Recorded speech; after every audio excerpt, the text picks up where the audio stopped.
તો શું છે પહેલી થિયરી એટલે કે ઇન્ટ્રોડક્શન કહી દઉં 6.12 શું નામ છે સંઘાત.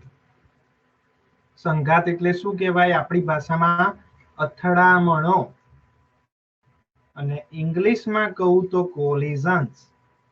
બરાબર સંઘાત એટલે અથડામણ અને ઇંગ્લિશમાં કહીએ તો કોલિઝન્સ. હવે ધ્યાનથી જુઓ શું છે સપોઝ કોઈ m1 દળ ધરાવતો પદાર્થ એ v1 i જેટલા વેગથી x દિશામાં ગતિ કરી રહ્યો છે એટલે કે i ફોર ઇનિશિયલ એનો પ્રારંભિક વેગ કોનો પહેલા પદાર્થનો એટલે v1i. હવે એક બીજો પદાર્થ છે m2 જે આ સ્થળે સ્થિર પડ્યો છે. હવે જ્યારે m1 પદાર્થ એ આ સ્થિર પદાર્થ m2 ને અથડાય ત્યારે શું થશે m1 ની પણ દિશા બદલાશે. બરાબર એ કઈક આ રીતે ગતિ કરશે તમે જોઈ શકો છો આકૃતિમાં નીટ એન્ડ ક્લીન. અને બીજો પદાર્થ છે m2 જે સ્થિર હતો એની એ પણ ગતિમાં આવી જશે ને કઈક આ રીતે ગતિ કરશે. તમે જો લખોટીઓ રમી હોય તો તમને આઈડિયા હશે એક સ્થિર લખોટી હોય તમે બીજી લખોટીથી એને મારો તો શું થાય બંને લખોટીઓ ગતિમાં આવી જાય બંનેની દિશા બદલાઈ જાય. એટલે કે પહેલો જે m1 દળનો પદાર્થ હતો એ x અક્ષ સાથે θ1 ખૂણો બનાવીને આગળ વધશે બરાબર અને m1 હતો એટલે એનો વેગ થશે v1f જ્યાં f ફોર ફાઇનલ m1 દળના પદાર્થનો ફાઇનલ વેગ v1f.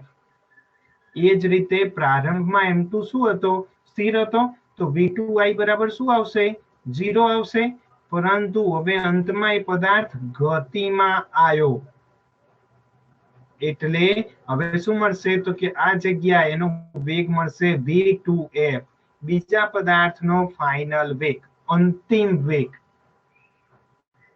અને આ સિમ્પલ આપણું 2 ડાયમેન્શન છે x અક્ષ અને y અક્ષ. બોલો આકૃતિમાં ખ્યાલ આવ્યો દરેક જણને? સર વન્સ મોર. ઓકે બાકીના દરેક જણને ખ્યાલ આવ્યો કે નહીં આવ્યો આકૃતિમાં? Okay okay no problem. ફરી સમજાઈ દઉં.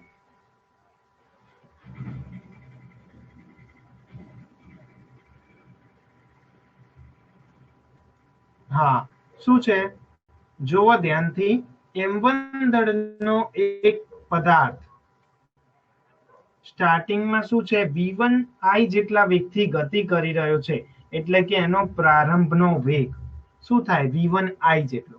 i ફોર ઇનિશિયલ એટલે પહેલા પદાર્થનો ઇનિશિયલ વેગ એટલે v1i અને એ વખતે m2 પદાર્થ સ્થિર છે. હવે શું થાય જ્યારે m2 પદાર્થ બરાબર એ સ્થિર છે અને m1 પદાર્થ ગતિમાં છે એટલે m1 પદાર્થ m2 ને અથડાશે ત્યારે જે m2 હતો એ પણ ગતિમાં આવી જશે. ધારો કે આ દિશામાં ગતિ કરે અને m1 તો ગતિમાં હતો જ માત્ર એની દિશા શું થશે બદલાઈ જશે. એટલે કે સિમ્પલ વસ્તુ કહું તમે સ્કૂટર કે એક્ટિવા કે બાઇક લઈને જતા હોવ તમે ગતિમાં છો બરાબર તમે કોઈ બીજા સ્થિર સ્કૂટરને જઈને અથડાવો તો એ સ્કૂટર પણ ગતિમાં આવશે અને તમે પણ ગતિમાં આવશો અને તમારી ગતિની દિશા પણ બદલાઈ જશે.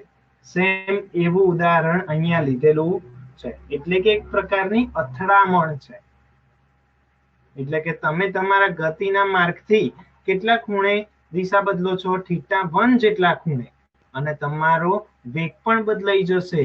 પહેલા પદાર્થનો અંતિમ વેગ એટલે v1f એ જ રીતે બીજો પદાર્થ જે સ્થિર હતો એની પણ દિશા આખી ચેન્જ થઈ જશે એટલે ગમે ત્યાં આગળ વધશે. આપણે માનીએ θ2 કોણથી એટલે કે x અક્ષ સાથે θ2 કોણ બનાવીને આગળ વધે અને એનો વેગ હોય v2f એટલે બીજા પદાર્થનો ફાઇનલ વેગ અંતિમ વેગ. જ્યાં બીજા પદાર્થનો ઇનિશિયલ વેગ શું હતો v2i 0 હતો કારણ કે પ્રારંભમાં શું હતો સ્થિર હતો.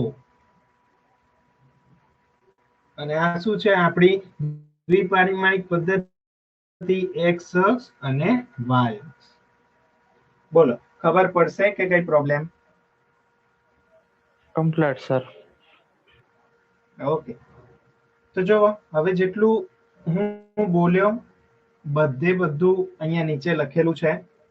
ધારો કે m1 અને m2 દળના બે પદાર્થો વિચારો. m1 દળનો કણ v1i જેટલી પ્રારંભિક ઝડપથી ગતિ કરે છે એમ માનો. દળ m1 સ્થિર દળ m2 સાથે અથડાય છે, એ આપણે આકૃતિમાં જોયું. અને આ સંઘાત બાદ એટલે કે અથડામણ બાદ દળો m1 અને m2 જુદી જુદી દિશાઓમાં ગતિ કરે છે. અને આ દળો વેગ અને ખૂણાઓને લગતા સમીકરણો શીખીશું. એટલે કે આ દળો જે પણ છે m1 અને m2 એમના માટે હવે આપણે v1i નું સમીકરણ જોઈશું, v1f નું જોઈશું, v2f નું જોઈશું, θ1 નું સમીકરણ જોઈશું અને θ2 નું સમીકરણ જોઈશું. અને v2i એ તો શું હતું તો કે 0 હતું, એટલે એનું સમીકરણ જોવાની જરૂર નથી.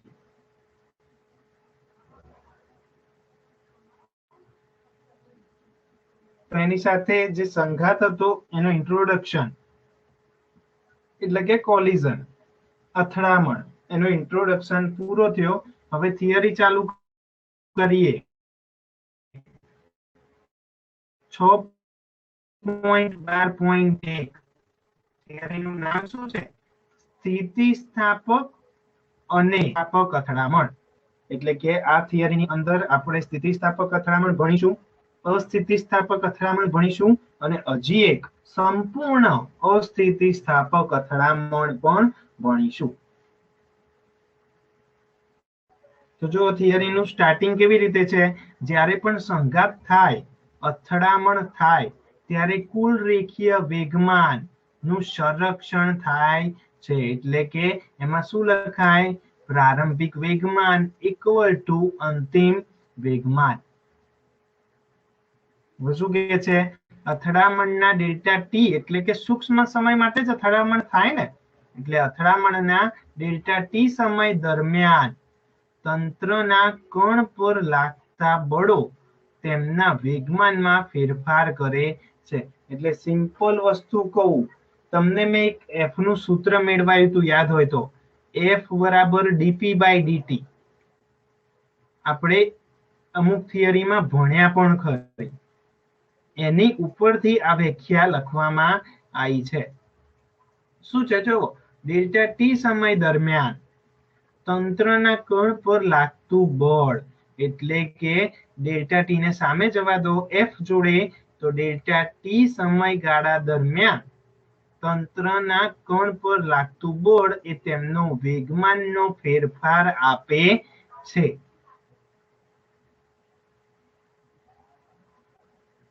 પહેલા મને જણાવો, અહીંયા સુધી દરેક જણને રેડી કે કઈ પ્રોબ્લેમ? રેડી. ઓકે, બાકીના? રેડી. જો કઈ પણ ના ખ્યાલ આવ્યો હોય, રિવિઝન ફરી સમજવું હોય તો મને કહી દેજો, હું ત્યાંથી ફરી સમજાવી દઈશ. હા, તો હવે એ વ્યાખ્યા થઈ વેગમાનના ફેરફાર માટેની. તો જુઓ ધ્યાનથી, શું કે છે? પ્રારંભિક વેગમાનનો ફેરફાર. બરાબર, એટલે સિમ્પલ ભાષામાં કહું ને તો જે પહેલો પદાર્થ હતો એના વેગમાનનો ફેરફાર.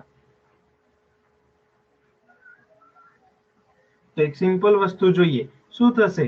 ડેલ્ટા p1 સદિશ બરાબર f12 ડેલ્ટા t થઈ જશે. એટલે એક સિમ્પલ વસ્તુ છે, આ આઘાત પ્રત્યાઘાત જેવું થયું. જ્યારે પહેલો પદાર્થ ગતિ કરી રહ્યો છે ત્યારે બીજો પદાર્થ સ્થિર છે, એટલે કે પ્રારંભિક સ્થિતિ થઈ.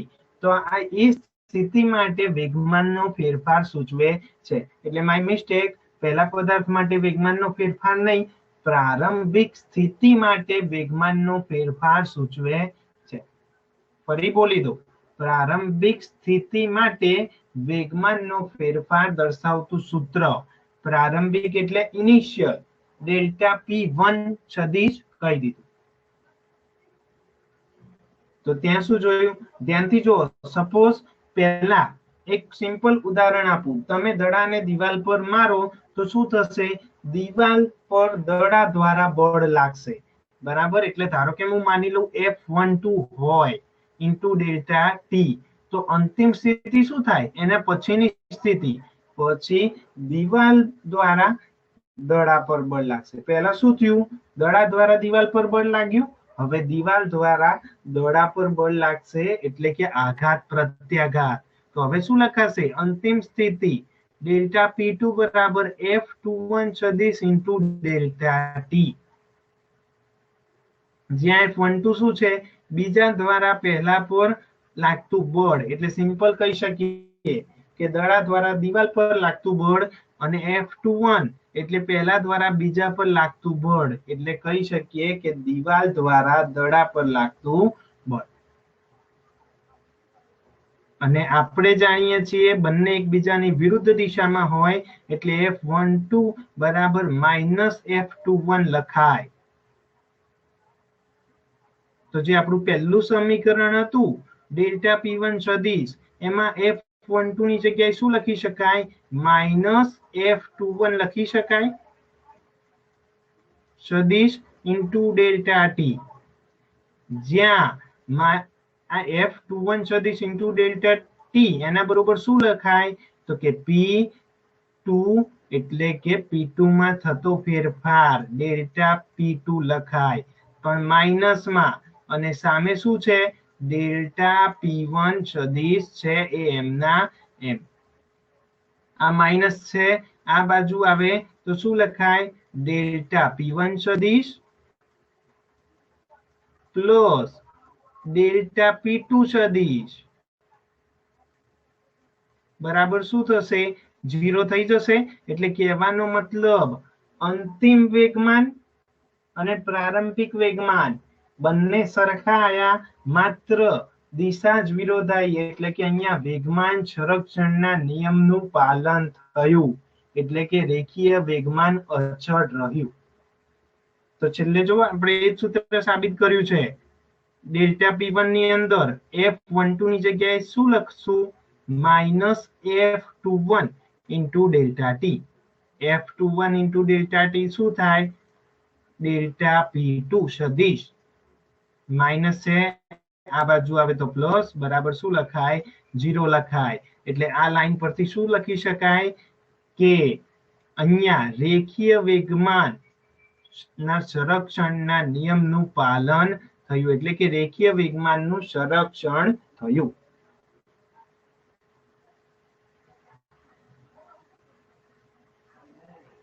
બોલો, અહીંયા સુધી કમ્પ્લીટ કે ફરી રિવાઇઝ કરાવું? કોઈને પણ કઈ પ્રોબ્લેમ? કમ્પ્લીટ. બાકીના છોકરાઓ? ઓકે, છોકરીઓ? Complete sir. કમ્પ્લીટ. ઓકે. તો જો હજી તો મેં તમને શું આપ્યું? ખાલી આપણે એક જસ્ટ એક્ઝામ્પલ જોયું કે અથડામણ વખતે શું થાય, બરાબર? જેમ કે રેખીય વેગમાનનું સંરક્ષણ થાય એ જોયું, પણ હજી તો સ્થિતિસ્થાપક અથડામણની વ્યાખ્યા જોવાની બાકી, અસ્થિતિસ્થાપક અથડામણની વ્યાખ્યા જોવાની બાકી, સંપૂર્ણ સ્થિતિસ્થાપક, માય મિસ્ટેક, સંપૂર્ણ અસ્થિતિસ્થાપક અથડામણની વ્યાખ્યા જોવાની બાકી. આ તો સિમ્પલ એક તમને ઉદાહરણ આપ્યું. તો જોઈએ વ્યાખ્યાઓ જોઈએ. શું છે સ્થિતિસ્થાપક અથડામણ? બહુ સહેલી વ્યાખ્યાઓ છે, પણ યાદ રાખજો આની ઉપરથી આજે પાછળ થિયરીઓ ચાલશે. શું છે વ્યાખ્યા? જે અથડામણમાં વેગમાન અને ગતિ ઉર્જાનું સંરક્ષણ થાય, એટલે કે અંતિમ વેગમાન બરાબર પ્રારંભિક વેગમાન અને અંતિમ ગતિ ઉર્જા બરાબર પ્રારંભિક ગતિ ઉર્જા, તો તેવી અથડામણને સ્થિતિસ્થાપક અથડામણ કહે છે. સ્થિતિસ્થાપક એટલે પોતાની કમ્પ્લીટ સ્થિતિ પાછી આવે, એટલે કે પોતાનું કમ્પ્લીટ વેગમાન પાછું મળે એટલે કે સંરક્ષણ, અને પોતાની કમ્પ્લીટ ગતિ ઉર્જા પાછી મળે એટલે કે ગતિ ઉર્જાનું પણ સંરક્ષણ. ત્યારબાદ આવશે શું? અસ્થિતિસ્થાપક અથડામણ. તો જે અથડામણમાં વેગમાનનું જ સંરક્ષણ થાય, ગતિ ઉર્જાનું સંરક્ષણ ના થાય, તેવી અથડામણને શું કહેવાય? અસ્થિતિસ્થાપક અથડામણ કહે છે. અને ત્યારબાદ શું છે? લાસ્ટ, સંપૂર્ણ અસ્થિતિસ્થાપક અથડામણ. તો જોઈએ, જે અથડામણમાં પદાર્થની ગતિ ઉર્જાનું આંતરિક ઉર્જામાં મહત્તમ રૂપાંતર થાય, એટલે સિમ્પલ વસ્તુ કહું, કોઈ પણ પદાર્થની ગતિ ઉર્જા બધી આંતરિક ઉર્જામાં ફેરવાઈ જાય, તો તેવી અથડામણને સંપૂર્ણ અસ્થિતિસ્થાપક અથડામણ કહે છે. જેમ કે હું તમને સિમ્પલ ઉદાહરણ આપું સંપૂર્ણ અસ્થિતિસ્થાપક અથડામણનું.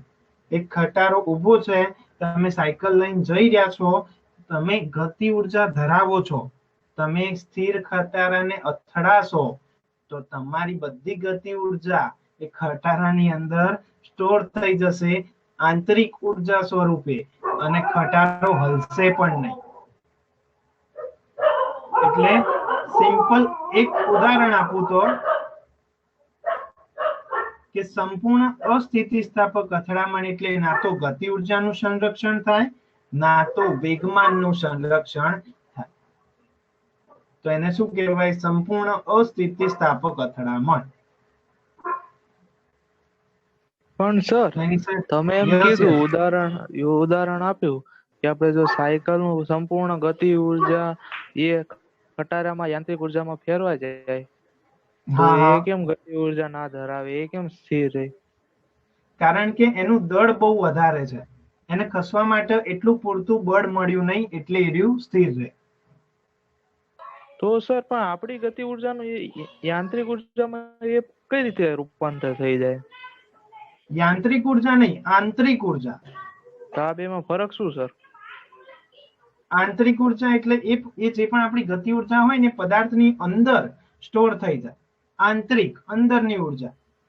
બરોબર. ટોટલી. જેમ કે એક સિમ્પલ ઉદાહરણ આપું, કોઈ પણ વસ્તુ છે એકદમ સ્પંચ જેવી છે, તમે એનું પર કૂદો તો એ શું કરશે? તમને પાછું ફોર્સ લગાવશે. પરંતુ કોઈ એવી સીધી જગ્યા છે ત્યાં તમે કૂદો તો શું થઈ જાય? તમે સીધા થપ લઈને પડી જાઓ. મતલબ તમારી બધી ગતિ ઉર્જા શું થઈ જાય? એની અંદર આંતરિક ઉર્જા રૂપે સ્ટોર પામી જાય. એટલે કે એક સિમ્પલ વસ્તુ.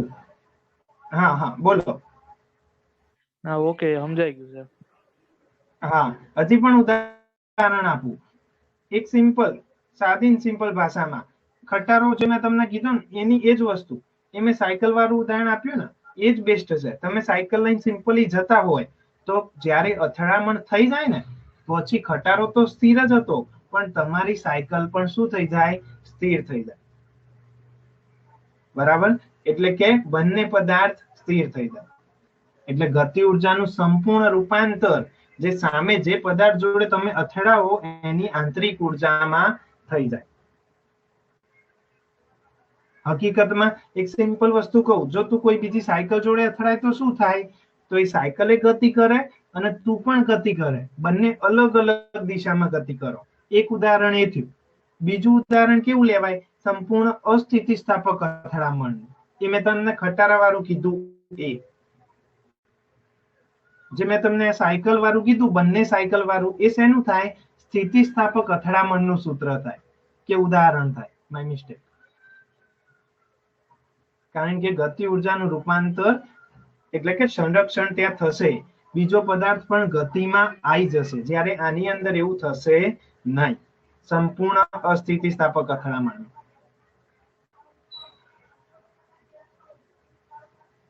સમજો છો શું કહું છું કે હજી ડિટેલમાં જવું? સ્થિતિસ્થાપકનું બીજું ઉદાહરણ આપો ને. હા, કોઈ પણ, જેમ કે સપોઝ મેં હમણાં લખોટી વાળું બી બોલ્યો તો, એ સ્થિતિસ્થાપકનું જ છે. એક સિમ્પલ લખોટી સ્થિર પડી છે, તમે બીજી લખોટીથી મારો તો શું થાય? બંને ગતિમાં આવી જાય. એ પણ સ્થિતિસ્થાપક અથડામણ છે. પરંતુ ઓકે એવું સર. ઉદાહરણ, હા, એવું ઉદાહરણ કે ધારો કે એક પદાર્થ જાય છે અને બીજા પદાર્થને અથડાય, પછી બંને પદાર્થ સ્થિર થઈ જાય, તો એ સંપૂર્ણ અસ્થિતિસ્થાપક અથડામણ થઈ.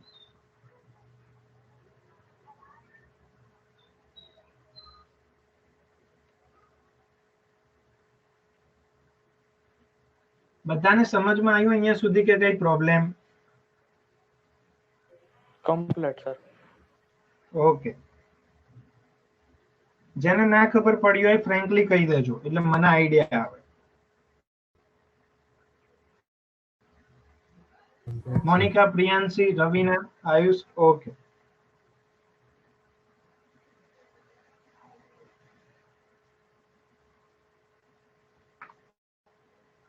ઓકે, તો હવે યાદ રાખજો, જે પણ વ્યાખ્યાઓ તમે લોકો ભણ્યા એ, કારણ કે એનો ઉપયોગ થશે થિયરીઓમાં. તો નેક્સ્ટ આગળ વધું. જો નવી થિયરી, એક પરિમાણમાં અથડામણ. એટલે સિમ્પલ વાત કરીએ, વન ડાયમેન્શન, કાં તો ખાલી એક્સ અક્ષમાં, કાં તો વાય અક્ષમાં, અથવા તો ખાલી ઝેડ અક્ષમાં અથડામણ. તો હવે શું છે, જો ધ્યાનથી, એક પરિમાણમાં અથડામણો તો બંને પ્રકારની હશે ને. હવે એક તો અસ્થિતિસ્થાપક પણ હશે અને સ્થિતિસ્થાપક પણ હશે. તો એ બંને માટે સૂત્ર મેળવવા પડશે. તો જોઈએ શું છે. અસ્થિતિસ્થાપક અથડામણમાં આપણે જોયું હમણે જ વ્યાખ્યામાં, શું જોયું? માત્ર વેગમાનના સંરક્ષણના નિયમનું જ પાલન થાય. બરાબર, ગતિ ઉર્જાના સંરક્ષણના નિયમનું પાલન થાય નહીં. તો શું લખાશે? ધ્યાનથી જોજો. સૌ પ્રથમ એક પરિમાણ છે એટલે θ1 અને θ2, એટલે કે પદાર્થે એક્સ અક્ષ સાથે બનાયેલો ખૂણો શું થઈ જશે? 0 થઈ જશે. બરાબર. અને બીજી વસ્તુ કે આપણે વેગમાન સંરક્ષણનો નિયમ એટલે કે પ્રારંભનું વેગમાન ડેલ્ટા P1 બરાબર શું લખાશે? અંતિમ સ્થિતિનું વેગમાન એટલે કે ડેલ્ટા P2. હવે પ્રારંભમાં બીજો પદાર્થ હતો સ્થિર, એટલે કે V2I0, માત્ર શું આવશે? M1V1I. અને સામે બંને પદાર્થ ગતિમાં આવશે, એટલે શું લખાશે? M1V1F plus M2V2F.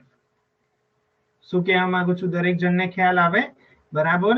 M1V1F plus M2V2F.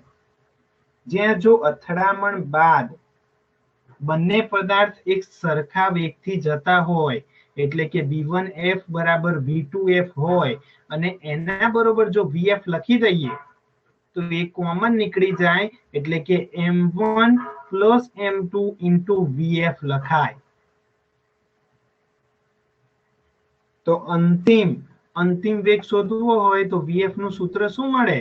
M1 plus M2 ને લાવી દો છેદમાં, એટલે M1V1I divide by M1 plus M2 થઈ જાય. એટલે કે અથડામણ પછી બંને પદાર્થો VF જેટલા વેગથી ગતિ કરશે.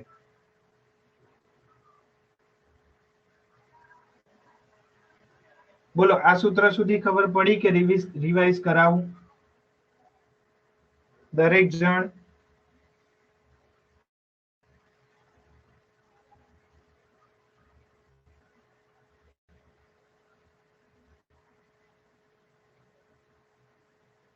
હેલો સર, વન્સ મોર. હું કેમ કે તમે જે M1V1I જે છે ને, એમાં બહુ હા, ખ્યાલ હા. નહીં આવ્યો. Okay, no problem. સમજાવ. 1 સેકન્ડ. વેગમાનનું સૂત્ર તમને દરેકને યાદ હશે, M ઇન્ટુ V થાય. બરાબર. જો પ્રારંભિક સ્થિતિ માટે વાત કરું તો જે મેં તમને આકૃતિ ઓલી પહેલી બતાવી કે M1 પદાર્થ જે હતો એ ગતિમાં હતો. બરાબર, M1 પદાર્થ. અને એ સ્થિતિ વખતે M2 પદાર્થ શું હતો? સ્થિર હતો. એ આપણે જોયું. તો મતલબ પ્રારંભિક સ્થિતિમાં બીજાનો વેગ જો હું કહું તમને તો શું આવશે? v2i 0 આવશે.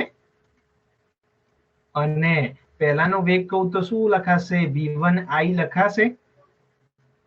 તો હવે પ્રારંભિક સ્થિતિનું કુલ વેગમાન કહું, સપોઝ p1 માની લઉં, તો એના બરોબર શું લખાય? પહેલા પદાર્થનું વેગમાન એટલે કે m1 v1i પ્લસ બીજા પદાર્થનું વેગમાન એટલે m2 v2i, જ્યાં v2i શું છે? 0 છે. એટલે એ ભાગ આખે આખો જતો રહે, માત્ર ડાબી બાજુ m1 v1i જ પડ્યા રહે. હવે એ જ રીતે યસ સર i નો મતલબ ઇનિશિયલ સ્ટાર્ટિંગ વેગ, પ્રારંભિક સ્થિતિનો વેગ. Okay sir. તો સર v2i કઈ રીતે 0 થઈ જાય? કારણ કે આપણે અહીંયા અથડામણમાં શું માન્યું કે એક પદાર્થ ગતિમાં છે અને બીજો પદાર્થ સ્થિર પડ્યો છે પ્રારંભિક સ્થિતિમાં. Okay sir. યસ. પછી જ્યારે પહેલો પદાર્થ એ બીજા પદાર્થને અથડાશે. હવે ધ્યાન રાખજો, જ્યારે પહેલો પદાર્થ એ બીજા પદાર્થને અથડાય પછી શું થઈ જાય? બંને પદાર્થ ગતિમાં આવી જાય, પરંતુ માત્ર દિશા બદલાઈ જશે. એટલે કે હવે અંતિમ વેગમાન બરાબર શું લખાય? પહેલા પદાર્થનું અંતિમ વેગમાન એટલે v1 sorry my mistake m1 v1f, ધ્યાનથી જોજો, પ્લસ m2 v2f. કારણ કે હવે બીજા પદાર્થનો વેગ 0 નહીં થાય, હવે બંને પદાર્થ ગતિમાં છે. હવે સપોઝ બંને પદાર્થ જે ગતિમાં છે એનો વેગ સરખો હોય, બરાબર, તો v1f બરાબર v2f બરાબર જો vf માનું તો સમીકરણ શું બને? m1 vf plus m2 vf. હવે vf બંનેમાંથી કોમન નીકળે તો જમણી બાજુ એટલે અંતિમ સ્થિતિનું સમીકરણ શું મળે? m1 પ્લસ m2 કૌંસમાં vf.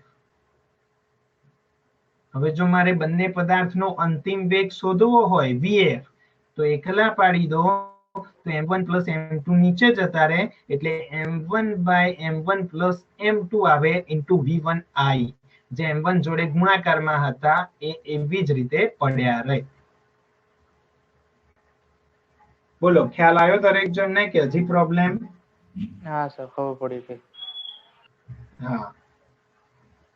હવે હું તમને સવાલ પૂછું, અસ્થિતિસ્થાપક અથડામણમાં ગતિ ઉર્જાના નિયમ સંરક્ષણના નિયમનું પાલન થશે કે નહીં?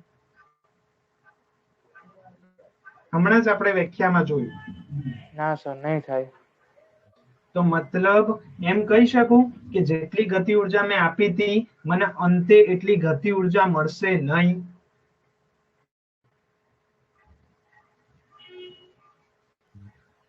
પણ સર એમાં તમે એમ કીધું હતું કે ગતિ ઉર્જાનું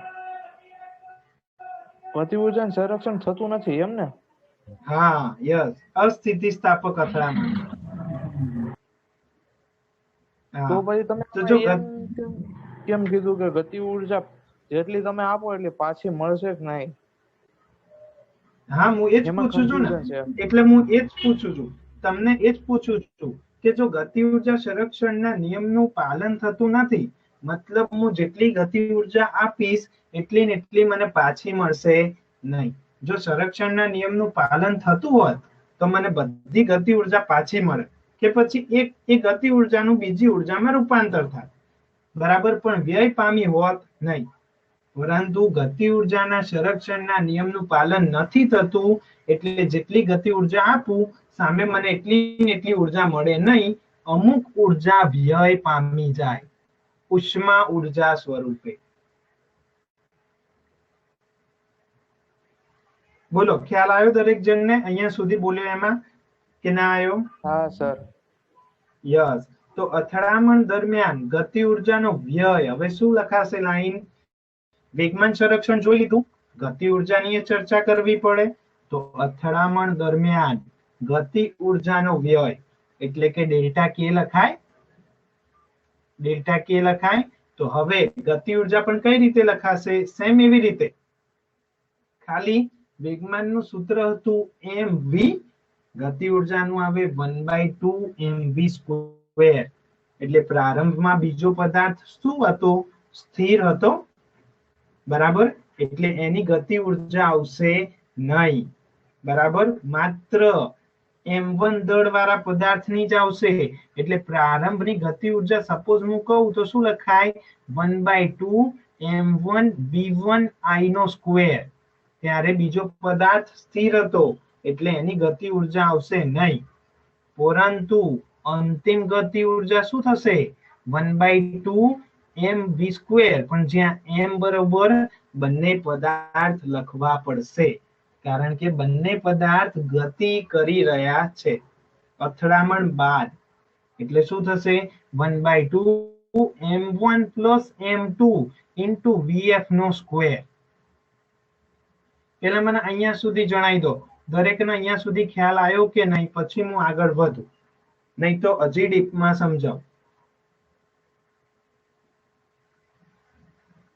સર એમાં સમીકરણ 1 પરથી કઈ રીતે મળ્યું એના ખબર પડી? ના, એ નીચે માટે મેં લખ્યું છે, એની વાત હું કરું. હા, ઓકે, ખ્યાલ આવી ગયો.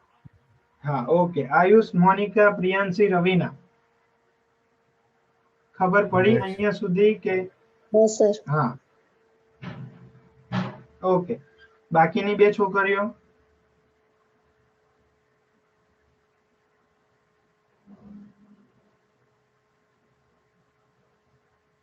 કોણ છે બાકીના બે? કોણ છે? હા, ઓકે. ઓકે, તો હું જો હવે આગળ વધું, વીએફ બરાબર તો આપણે શું લાયા? ઉપરનું સમીકરણ 1 ઉપરથી m1/m1 + m2 * v1i. આખું પુટ કરી દો એટલે m1/m1 + m2 * v1i નો હોલ સ્ક્વેર થશે. તો હવે ધ્યાનથી જોવો, જો હું આખાનું વિસ્તરણ કરું તો પહેલું પદ એમનું એમ, 1/2 m ના m માઇનસ m ના m, m1 + m2 એક વાર છે, નીચે જોવો એનો સ્ક્વેર છે એટલે m1 + m2 એક વાર ઉડી જશે અને નીચે એક વાર પડ્યા રહેશે. ઉપર રહેશે m1 નો સ્ક્વેર અને v1i નો સ્ક્વેર. બરાબર. હવે બંનેમાં એક સરખું હોય એવું તો 1/2 બંનેમાં છે, m1 બંનેમાં છે, v1i નો સ્ક્વેર બંનેમાં છે. કોમન કાઢી દો 1/2 m1 v1i નો સ્ક્વેર. તો અહીંયાથી આખું પદ કોમન નીકળી ગયું. શું વધે? ખાલી 1 માઇનસ 1/2 બહાર આવી ગયા, m1 એક બહાર આવી ગયો તો અંદર ખાલી એક m1 વધશે, નીચે m1 + m2 વધશે અને v1i નો સ્ક્વેર તો કાઢી લીધો કોમન. પછી બહારનું પદ એમનું એમ, અંદર લીધો લસા એટલે m1 + m2 આપી દીધું 1 ને, એટલે શું લખાય? m1 + m2 - m1 અને આખાના છેદમાં m1 + m2.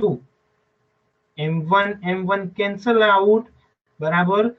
તો શું મળશે? 1/2 m ના m, આ m1 આયા m ના m, અંદરના m2 છે ગુણાઈ જશે, divide by m1 + m2 * v1i નો હોલ સ્ક્વેર. જે તમને શેનું સૂત્ર મળ્યું? વ્યય પામતી ગતિ ઉર્જાનું સૂત્ર મળ્યું. બોલો, મેથેમેટિકલ સ્ટેપ ફરી કરાવું કે આવડશે કમ્પ્લીટલી દરેક જણાને? કમ્પ્લીટ. ઓકે. બાકીના સ્ટુડન્ટ્સ?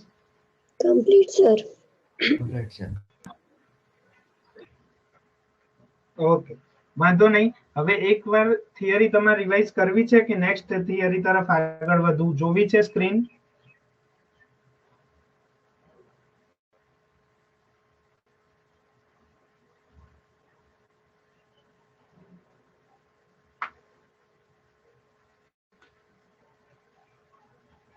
હેલો.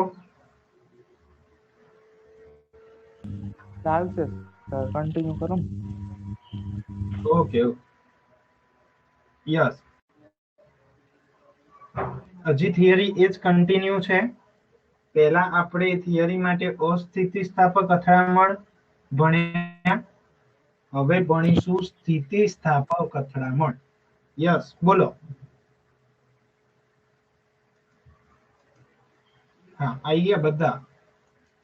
ઓકે, તો શું છે, આપણે જે થિયરી આગળ ભણ્યા આખી જે સૂત્ર મેળવ્યું એક પરિમાણમાં અથડામણો, તો હવે એક જે થાય કઈ કઈ હોઈ શકે, એક તો અસ્થિતિસ્થાપક હોઈ શકે અને બીજી સ્થિતિસ્થાપક હોઈ શકે.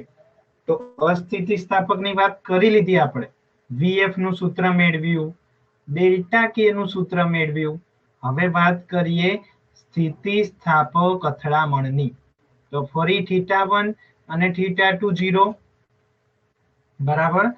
હવે સ્થિતિસ્થાપક અથડામણમાં વેગમાનના સંરક્ષણના નિયમનું પણ પાલન થાય અને ગતિ ઉર્જાના સંરક્ષણના નિયમનું પણ પાલન થાય. આપણે જાણીએ છીએ એની વ્યાખ્યા ઉપરથી. એટલે કે કઈ રીતે લખાશે ધ્યાનથી જુઓ. પ્રારંભિક વેગમાન બરાબર અંતિમ વેગમાન, એટલે સ્મોલ p1 બરાબર સ્મોલ p2. હવે સ્ટાર્ટિંગમાં પહેલો પદાર્થ ગતિમાં છે, બીજો સ્થિર છે, એટલે માત્ર v1i વાળું પદ જ આવશે, એટલે m1 v1i. જ્યારે સામે બંને પદાર્થ ગતિમાં આવશે એટલે m1 v1f plus m2 v2f. એ જ રીતે ગતિ ઉર્જાના સંરક્ષણનું પણ પાલન થાય. બરાબર. તો ગતિ ઉર્જાનું સંરક્ષણ એટલે શું?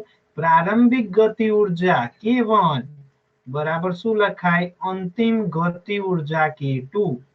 પ્રારંભમાં શું છે, જે બીજો પદાર્થ છે સ્થિર છે, એટલે m1 v2i નો સ્ક્વેર 0 આવશે, માત્ર m1 v1i નો સ્ક્વેર જ મળશે.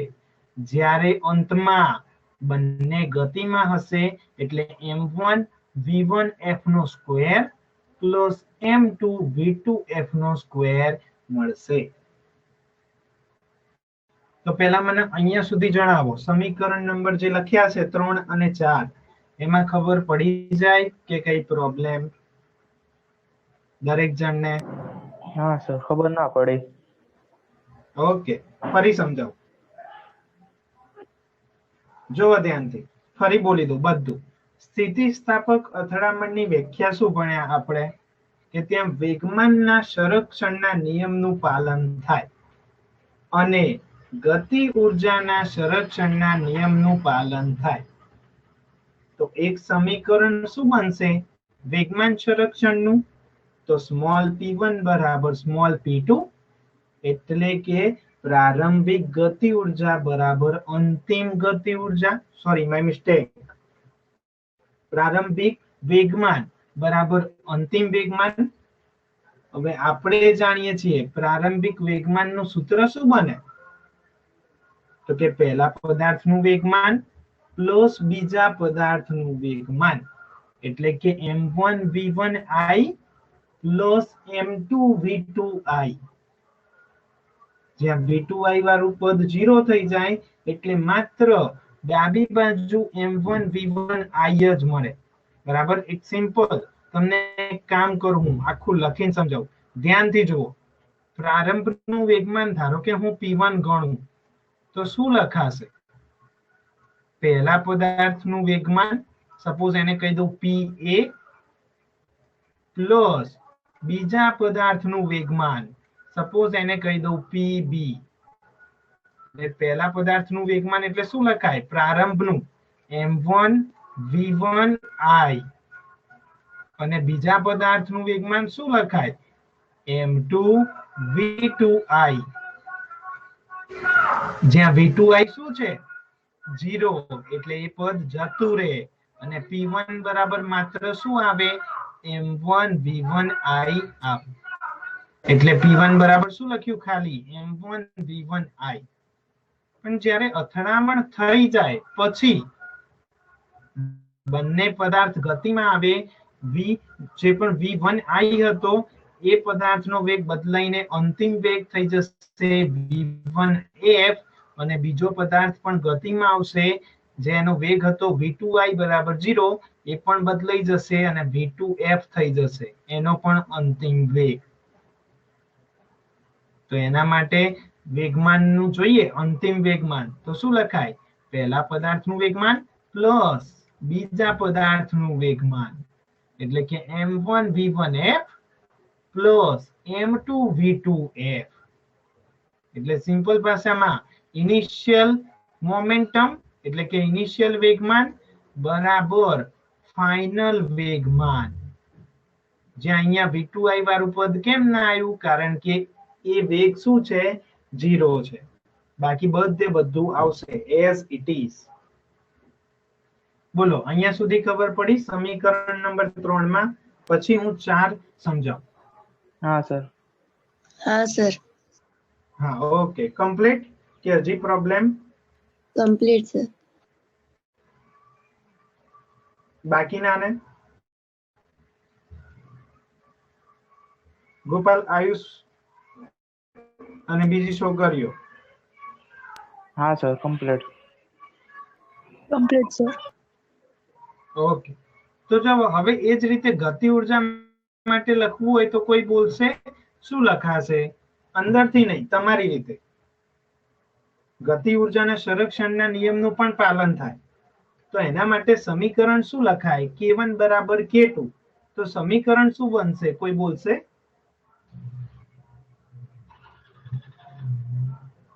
જેવું આવડે એવું, નો પ્રોબ્લેમ. ગતિ ઉર્જાનું સૂત્ર છે 1/2 mv². તમે જાણો જ છો.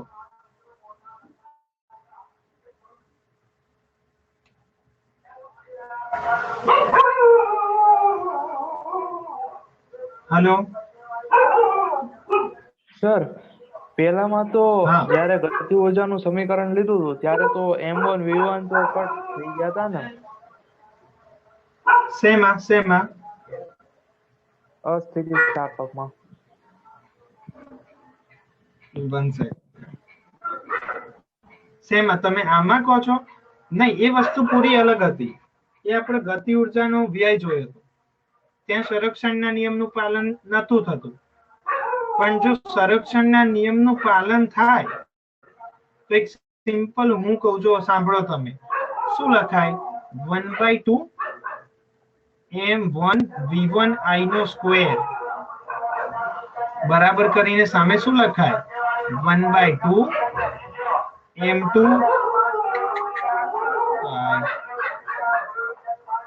1 મિનિટ, સોરી.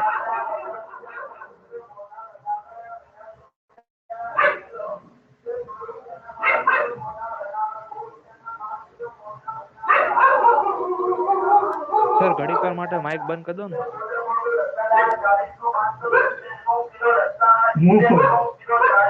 ઓકે 1 મિનિટ, આ બંધ થાય ત્યાં સુધી.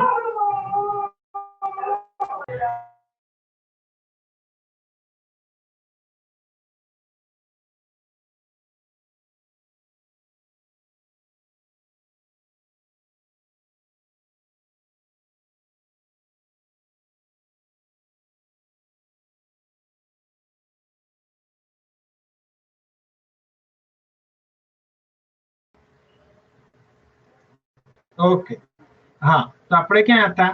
ગતિ ઉર્જાનું જે સંરક્ષણ થતું હોય ત્યાં શું લખાય?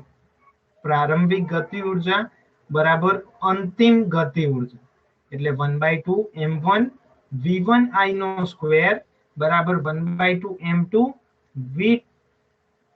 1/2 m1 v1f નો સ્ક્વેર પ્લસ શું થશે? પ્લસ કરીને 1/2 m2 v2f નો સ્ક્વેર. આ સમીકરણમાં કેટલાને ખબર પડી અને કેટલાને ના પડી? સ્વેચ્છાએ કહી દેજો એટલે મને ખ્યાલ આવે. સર તો હું હજી વધારે સમજુ. ઉર્જામાં m1 v1 i no square તો હતો જ ને, અને પ્લસ ગતિ ઉર્જાનું સમીકરણ એડ થયું તો 1/2 m1 v1 એટલે 1/2 mv સ્ક્વેર તો પ્લસ થયું ને? પણ નહીં, એટલે તમે કયાની વાત કરો છો? અસ્થિતિસ્થાપક અથડામણની? સ્થિતિસ્થાપક. એટલે આની વાત કરો છો, આ પહેલા સમીકરણની? હા સર, એમાં જો તમે 1/2 mv સ્ક્વેર એડ કરો તો ભાઈ એમ સ્ક્વેર ના થઈ જાય, ડબલ ના થઈ જાય m1 v1? હા થાય, પણ એ રીતે જમણી બાજુ ના કરી શકાય ને, કારણ કે એ આખું સમીકરણ વેગમાન સંરક્ષણનું છે. જે સમીકરણ 3 જે મેં સમજાયું એ વેગમાન સંરક્ષણનું છે, અને જે સમીકરણ 4 જે સમજાઈ રહ્યો છું એ ગતિ ઉર્જાના સંરક્ષણનું છે. બંને વસ્તુ પૂરી અલગ છે. ઓકે સર, ખબર પડી ગઈ. હા બરાબર. એટલે ગુણ્ય થઈ શકે, પણ એવું ક્યારે થાય? જ્યારે બધા વેગ સરખા હોય અને બધા દળ સરખા હોય તો એ વસ્તુ થાય. પણ જ્યાં સમીકરણ 3 અને સમીકરણ 4 એ બંને અલગ છે. એક જે લખાયું એ વેગમાન સંરક્ષણના નિયમનું લખાયું, અને બીજું છે એ ગતિ ઉર્જા સંરક્ષણના નિયમનું લખાયું. એટલે એકમાં સૂત્ર બને તો m × v પ્રમાણે બને, અને બીજામાં બને તો 1/2 mv સ્ક્વેર પ્રમાણે બને. જે અહીંયા દરેક જગ્યાએ 1/2 સરખા છે એટલે કોમન નીકળીને ઉડી જાય, તો તમને ફાઇનલ ઇક્વેશન આ રીતનું મળે, જે અહીંયા લખેલું છે ને 1/2 જે હતા એ કેન્સલ થઈ ગયા, એટલે m1 v1 નો સ્ક્વેર એટલે કે v1i નો સ્ક્વેર બરાબર કરીને m1 v1 f નો square plus m2 v2 f નો સ્ક્વેર. એટલે આ જે પહેલું સમીકરણ મળ્યું એ વેગમાન સંરક્ષણ માટે છે, અને જે બીજું મળ્યું એ ગતિ ઉર્જા સંરક્ષણ માટે છે. કારણ કે સ્થિતિસ્થાપક અથડામણમાં બંનેનું સંરક્ષણ થાય, એટલા માટે આપણે બંને સમીકરણ લખ્યા. ખબર પડી ગોપાલ કે હજી ના ખબર પડી? હા સર, ખબર પડી ગઈ. હા, એટલે બંને સ્થિતિ અલગ અલગ છે. એકમાં વેગમાન માટે અને એકમાં ગતિ ઉર્જા માટે છે. બરાબર. તો જો હવે આ બે સમીકરણનો ઉપયોગ કરીને સૂત્રો મેળવવાના છે, એટલે ખાસ ધ્યાન આપજો. શું છે? સમીકરણ 3 નો ઉપયોગ કરીને જો આ m1f m1 v1f છે એને ડાબી બાજુ આવવા દઉં તો માઇનસ થઈ જાય, અને બંનેમાં m1 આવશે તો કોમન કઢાય, તો m1 કૌંસમાં v1i માઇનસ v1f લખાય, અને સામે શું વધે? m2 v2f વધે, જેને સમીકરણ આપી દો 5 નંબર. હવે વાપરો એ જ રીતે સમીકરણ નંબર 4. તો એમાં પણ m1 વાળા પદ ભેગા લો, એટલે આને જવા દો ઓલી બાજુ, તો શું લખાશે? m1 v1i નો સ્ક્વેર m1 v1i નો સ્ક્વેર માઇનસ m1 v1f નો સ્ક્વેર, અને સામે શું પડ્યું રહેશે? m2 v2f નો સ્ક્વેર. તો આમાંથી પણ m1 કોમન કાઢીએ તો સમીકરણ શું મળે? m1 v1i નો સ્ક્વેર માઇનસ v1f નો સ્ક્વેર, સામે m2 v2f નો સ્ક્વેર. અહીંયા સુધી કમ્પ્લીટ થયું. હવે ધ્યાનથી જોવો, આ બધું મેથેમેટિકલ છે એટલે ધ્યાન આપજો. હવે v2f નો સ્ક્વેર છે, એમાંથી એક v2f ને નીચે લઈ જાઉં તો કંઈક સમીકરણ આ રીતનું રેડી થઈ જાય. m1 v1i નો સ્ક્વેર માઇનસ v1f નો સ્ક્વેર બાય v2f. તો જમણી બાજુ ખાલી શું વધ્યું રહે? m2 v2f. કેમ આવું કર્યું? કારણ કે આ સમીકરણ 6 ને સપોઝ કહી દઉં 5 સાથે સરખાવી શકાય માટે. જુઓ, અહીંયા પણ જમણી બાજુ m2 v2f હતા, અહીંયા પણ m2 v2f આયા, એટલે કે સેટ કર્યા. બરાબર. એટલે સિમ્પલ ભાષામાં કહું તો આવું કેમ કર્યું? તો બંનેને સરખાવી શકાય.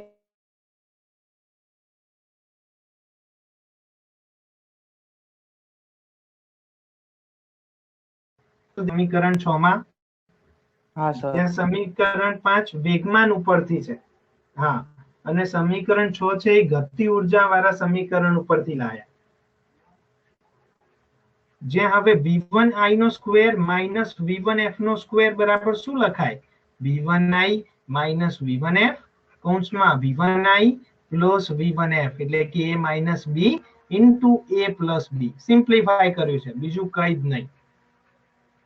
એટલે સમીકરણ 6 આને આપશો કે આને આપશો નો પ્રોબ્લેમ, બંને સેમ. તો નેક્સ્ટ સ્ટેપ શું થશે આપણો? સમીકરણ નંબર 5 અને 6 ને સરખાવતા. કારણ કે 5 શું આવ્યું જુઓ, m2v2f બરાબર ધીસ, અને 6 શું આવ્યું? તો એ પણ આવ્યું m2v2f બરાબર શું આવ્યું? ધીસ. એટલે કે ડાબી બાજુ લખવું તો શું લખાશે? m1 કૌંસમાં v1i માઇનસ v1f. તો લખી નાખો m1 કૌંસમાં v1i માઇનસ v1f બરાબર કરીને જમણી બાજુ શું આવશે? સમીકરણ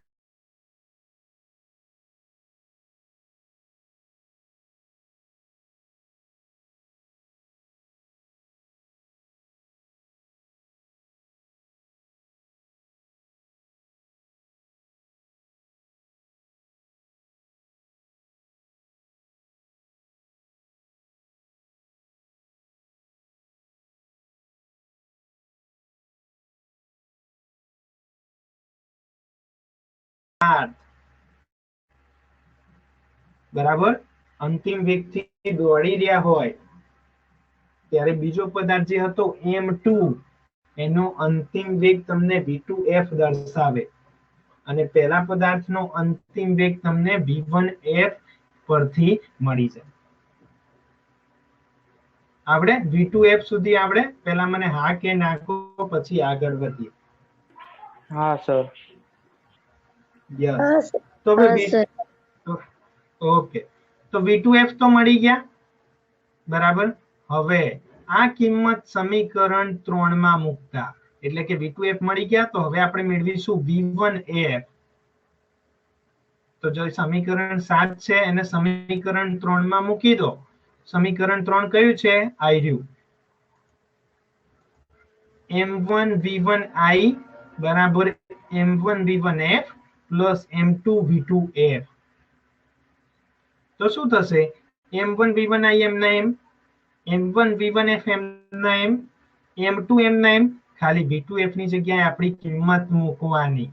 એટલે જુઓ ધ્યાનથી, m1 v1i એમના એમ, m1 v1f એમના એમ, m2 એમના એમ, v1f ની જગ્યાએ બરાબર, માય મિસ્ટેક, v2f જે અહીંયા હતા એની જગ્યાએ આખું આ v2f આખું ઉઠાઈને પુટ કરી દો અહીંયા.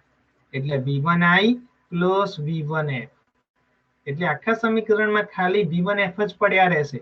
તો તમે v1f ને કરતા કરાવી દો, કરતા બનાવી દો, તો તમને v1f નું ફાઇનલ ઇક્વેશન મળી જાય. એટલે કે હવે કઈ નહીં કરવાનું, m2 ને અંદર ગુણો, m2 v1i plus m2 v1f બને બરાબર. હવે v1f વાળા પદ ભેગા લો અને v1i વાળા પદ ભેગા લો. તો v1i પોઝિટિવ છે, આ બાજુ જાય તો નેગેટિવ, અને v1i કોમન કાઢો એટલે m1 માઇનસ m2 કૌંસમાં v1i, અને આ બંને પદમાંથી એક આ અને એક આ, એમાંથી v1f કોમન કાઢો તો કૌંસમાં m1 પ્લસ m2. તો જો v1f શોધવો હોય તો શું કરવું પડે? m1 પ્લસ m2 ને છેદમાં જવા દેવું પડે. તો m1 minus m2 divide by m1 plus m2 into v1i, જે તમને v1f ની સૂત્ર મળ્યું, એટલે કે પહેલા પદાર્થના અંતિમ વેગનું સૂત્ર મળ્યું. બોલો, ખ્યાલ આવ્યો દરેક જણને કે કઈ પ્રોબ્લેમ? આખી થિયરી મેથેમેટિકલ છે, ના ખબર પડે તો પૂછી લેજો મને. હા સર, કમ્પ્લીટ. બાકીના દરેક છોકરાઓ?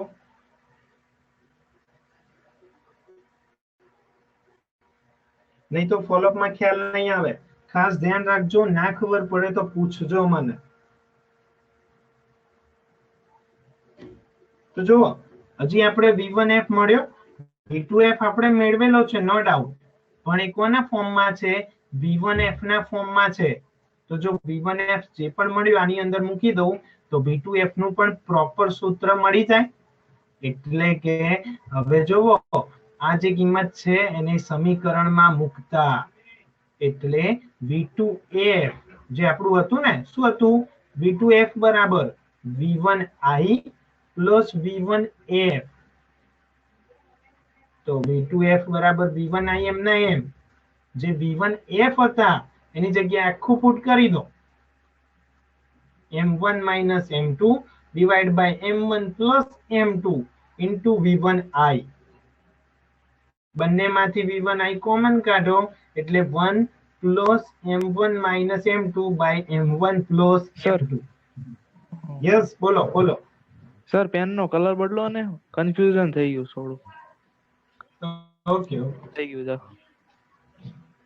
હા બોલો ક્યાંથી સમજાવું ફરી સર જે ઉપર કિંમત આવી એ સમીકરણ 7 માં મૂકીને ત્યાંથી V1F ની કિંમત હા આ કિંમત જો અત્યારે V1F ની આપણે જે પણ મેળવી હવે આપણું સમીકરણ 7 શું છે હું અહીંયા લખી દઉં પછી બતાવું પણ ખરી V2F બરાબર શું છે V1I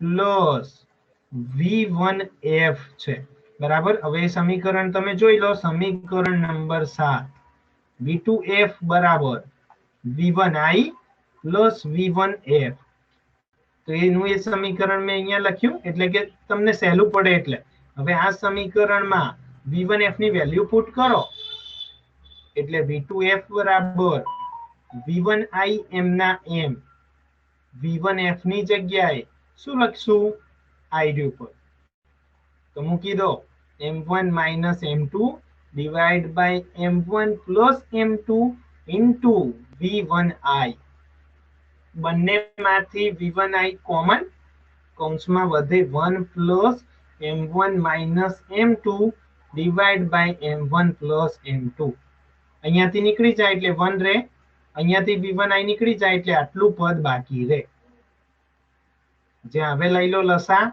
એક જોડે કઈ નથી તો આપી દો તો M1 plus M2 આખા આવી જાય પ્લસ કરીને M1 minus M2 તો છે જ ડિવાઇડ આખાના ડિવાઇડ બાય શું આવશે M1 plus M2 M2 M2 cancel out થાય તો શું મળે 2M1 M1 plus M1 2M1 into V1I divide by M1 plus M2 જે તમને V2F નું સૂત્ર મળ્યું બોલો અહીંયા સુધી ખ્યાલ આવ્યો પછી મારે બહુ બધું કહેવાનું છે એટલે કે 10 મિનિટ થશે હજી હા સર મોનિકા પ્રિયાંશી રવિના આયુષ બાકીના તમને લોકોને કે કઈ પ્રોબ્લેમ હા સર ઓકે તો જુઓ ઓકે તો આ થિયરીમાં આપણે કેટલી વસ્તુ શોધી હવે હું તમને સમજાવું છે બધું મેથેમેટિકલ પણ આપણે બહુ બધા સૂત્ર મેળવ્યા હું 1 by 1 જો પહેલેથી પહેલા શું ભણ્યા એક પહેલા સંઘાતનો ઇન્ટ્રોડક્શન એની અંદર આવ્યું એક પરિમાણમાં અથડામણ તો જ્યારે એક પરિમાણમાં અથડામણ થઈ ત્યારે આપણે સૌપ્રથમ અથડામણ બાદ બંને પદાર્થ એક સરખા વેગથી ગતિ કરે તો એનું સમીકરણ મેળવ્યું જો તમને નીટ એન્ડ ક્લીન દેખાઈ રહ્યું છે બંને પદાર્થ જ્યારે અથડામણ બાદ એક સરખા વેગથી ગતિ કરે તો એનું સમીકરણ મેળવ્યું બરાબર VF ત્યારબાદ ગતિ ઉર્જામાં થતા વ્યયનું સૂત્ર મેળવ્યું ખાસ પછી આવી સ્થિતિસ્થાપક અથડામણ તો ત્યાં શેનું સૂત્ર મેળવીશું તો ધ્યાનથી જુઓ એક પણ હું તમને સમજાવું ત્યાં આપણે એક સૂત્ર મેળવ્યું V1F નું એટલે કે જ્યારે પદાર્થ અથડાઈ જાય પછી બંનેના વેગ જો અલગ અલગ હોય તો એટલે કે એકનો V1F હોય અને બીજાનો V2F હોય તો V1F નું સૂત્ર મેળવ્યું અને અંતમાં V2F નું સૂત્ર પણ મેળવ્યું બરાબર અંતમાં V2F નું સૂત્ર પણ મેળવ્યું તમને નીટ એન્ડ ક્લીન દેખાઈ રહ્યું છે એટલે સૌપ્રથમ સૂત્ર આવ્યું વીએફ નું, જ્યારે અથડામણ બાદ બંને પદાર્થના વેગ સમાન હોય. ત્યારબાદ સૂત્ર આવ્યું ગતિ ઉર્જાના વ્યયનું. ત્યારબાદ સૂત્ર મેળવ્યું V1F નું. એ શેના માટે? જ્યારે અથડામણ બાદ બંને પદાર્થના વેગ અલગ અલગ હોય, V1F, અને બીજું સૂત્ર મેળવ્યું V2F નું. એટલે કે આજનું આપણું કામ કેટલું થયું? આટલા સૂત્રો મેળવ્યા અને આખી થિયરી એને ભણ્યા. બોલો, ખ્યાલ આવ્યો કમ્પ્લીટ અહીંયા સુધી કે કઈ પ્રોબ્લેમ? Complete sir. ઓકે, બાકીના છોકરાઓ? Complete sir.